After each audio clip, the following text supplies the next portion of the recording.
apart over here. Well, engine torn apart over here. I come over here. We've got another engine torn apart. Eugh. We got tools everywhere. We got car torn apart. So let's go ahead and start with the simple of what's going on, and we'll get more complicated as we move forward. So this here, let's see if I can back up, is my mom's Trailblazer. And it's got about 175,000 miles on it. Started getting cam and crank sensor codes. We tried new sensors. We put new connectors on them. And everything kind of improved a little bit here and there, but didn't actually fix anything. So after digging into it for a while, I really decided that the only thing left was a loose timing chain. So this is my dad's project. I'm not really working on it. I'm more here just because I'm more familiar with the newer stuff than he is. And but he's working on it. So we got it opened up a little bit, realized that the timing chain tensioner was fully extended and the timing chain was still a little bit loose. So it looks like we were right on that call. So he's got parts ordered. That thing should be wrapped up here soon, which is good because I need the space. And this isn't going to be on the channel. It's not the kind of thing we do here. We're just using the shop to get it done, and my help and you know, somewhat experience with the newer stuff. So now we can talk about this thing. This is the old engine and cylinder heads and internals over there out of Nova. That was the engine that was in my Chevy truck for a long time until it was LS swapped. And then it went in the Nova for a little bit, and we really beat on it. I'm sure most of you know it has always had low oil pressure, and it only survived on gear oil. So we got it torn down and figured out why. There's an upcoming video on that. And I'm really happy with everything in there, so we're going to freshen this thing up, slap it back together, and throw a turbo on it. We're going to open the ring gaps up for boost, probably throw a cam in it, and if all goes well, coming up, I'm going to do a factory tour of Scorpion Racing products, and I'm hoping to pick up a set of their roller rockers and throw in it, get a little more ratio on the rockers and on top of the extra cam, and see if we can get this thing into the nines with a stock bottom end. I think it'd be kind of cool. Stock rods and pistons with a turbo, and see if we can get a 999 out of it. So we can come down here to the other side of the shop now that we kind of have that covered, and talk about this.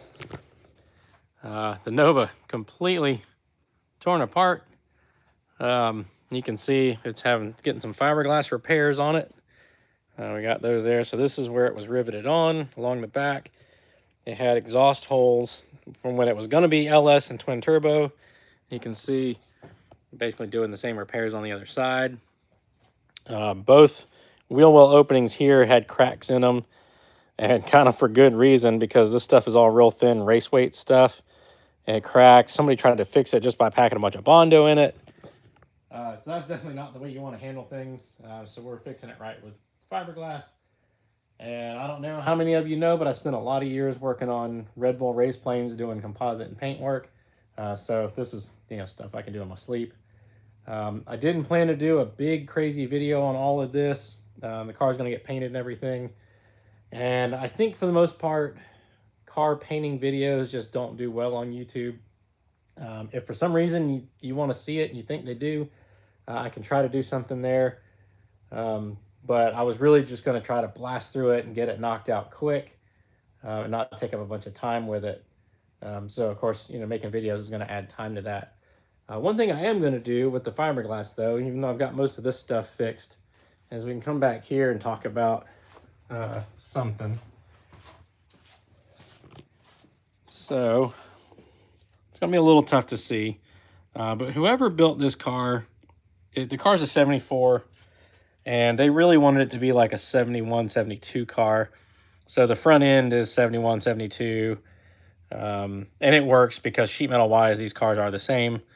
But they put a 71, 72 bumper on it, and the problem with that is 73 and 74, you fill the gas right here, so you fold the license plate down, fill the gas, and it folds back up. Well, with the bumper in the way, you can't fold the license plate down. So these bumpers are actually pretty expensive for what they are. So I'm going to just modify this one. So basically, we'll get rid of this hump here at the bottom, make it just roll under like this. We'll take this section here and make it come down across. Back up. Make it come down across and back up to make room for the license plate to fold down. And then we'll just kind of continue this shape through here. So I am going to do a video on that because I see a lot of terrible fiberglass work on YouTube.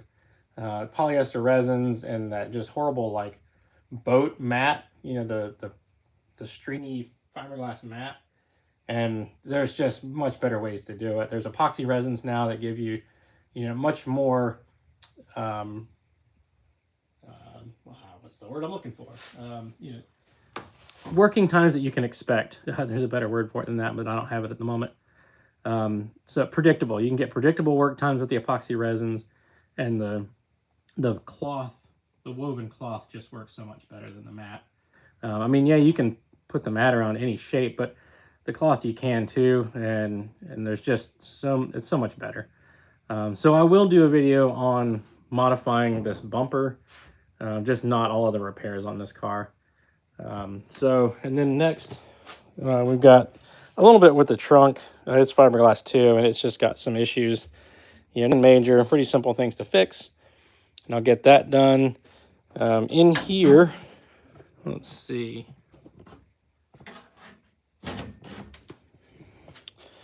I'm going to put a new trunk seal on it, and for the most part, the gutter here, whatever you want to call it, for holding the seal is in really good shape, except for down here. There's some rust on the back side. You can see it's been all just beat up and smashed and everything. So I have a repair piece coming for this. So we'll basically just cut that out, weld in a whole new one all the way across, and then we'll be able to put a new trunk seal in it, and that'll be kind of nice. Again, that's not going to be on the video unless you guys really, you know, kind of beat me up and want it on there. What kind of sparked this is last trip to the track, I had a lot of people, nobody in the comments or anything like that, but just people I know personally that were like, man, you know, you're making this car faster and faster and it's not looking any better. So I decided to paint it. So I got paint ordered. It's going to be like a gunmetal gray. I know it's kind of a bland color, but out of the 50 plus cars I've had in my life, I've never had a gunmetal gray car. So I figure this is my chance. And for now, it's going to get exterior, all the fiberglass work, and I'll probably do the door jambs.